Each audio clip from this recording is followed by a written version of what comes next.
lagi na lang napupundi ang aking bulb type na brake light. So tara, samahan nyo ako mag-install ng LED. Let's go!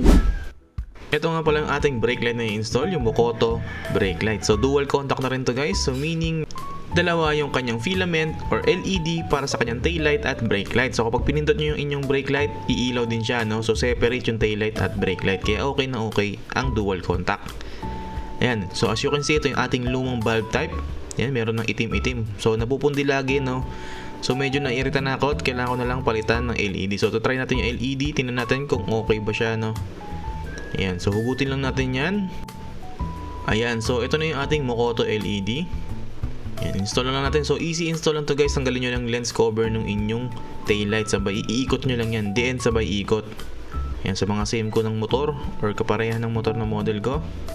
Ayan, so medyo i-diin nyo lang and then iikot nyo. So dahan-dahan na kasi medyo masikip talaga. Ayan, and then after testing muna natin bago natin ibalik yung lens cover, no. Ayan, so ang lakas niya guys. So LED nga talaga. So sobrang lakas kesa sa bulb type, no.